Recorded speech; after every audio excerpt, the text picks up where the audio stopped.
discrimination, inequality, forcible transfers, administrative detention, torture, and so on. Each violation on its own is a travesty, but their true gravity becomes apparent only when taken together. It is then that the depth and extent of this system of oppression is revealed to be what it is: a system of apartheid and crimes against humanity.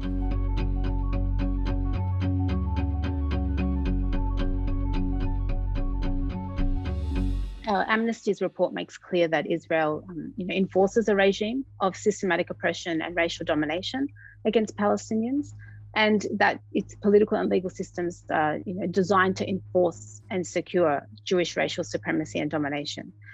For Palestinians, none of this is new. The significance of this report by Amnesty is that now those who deny us permission to narrate, as Edward Said eloquently stated, they cannot ignore the fact that one of the world's most prominent human rights organizations has affirmed with such meticulous evidence and details what we have been saying and documenting for years.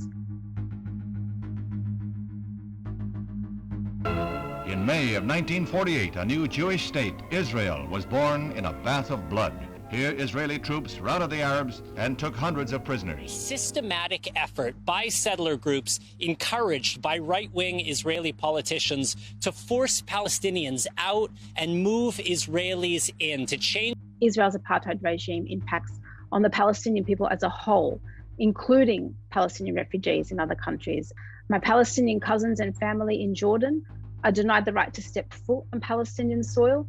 My father, who was born in 1945, so he's older than the state of Israel. We have a home in our village Burqa in the West Bank.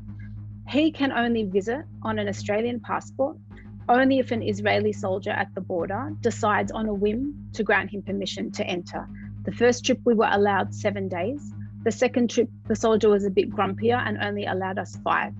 And so you can see there how it affects Palestinians as a whole. And this is a really important step in understanding what we are talking about here and the root cause of it as a Jewish, settler colonial enterprise. Amnesty International says Israel is committing apartheid. As a close ally, will you condemn Israel, and will we, as Australia, reassess its relationship with Israel? There are criticisms made of all countries, but I can assure you that Australia, and my government in particular, will remain a staunch friend of Israel. I'm talking to you here on stolen land, and so it's no surprise that Australia has been one of Israel's staunchest allies because it shares that settler colonial logic. And so there is a symbolic and historical, synergy between these states. Really, for me, and for Palestinians, the question has never been how do we get those in power to see our humanity, because we know that they won't, because there is an economic logic in maintaining this regime and in maintaining these imperial webs. And once again, with Australia's response, we're seeing this signalling towards Israel that Australia has Israel's back, no matter what it does. So we know from past movements against the apartheid regime, for example, in South Africa, that what caused governments to change their policy was the mass mobilization. Ordinary people, civil society, union movements, academics, popular culture. And we're seeing that momentum building here and around the world.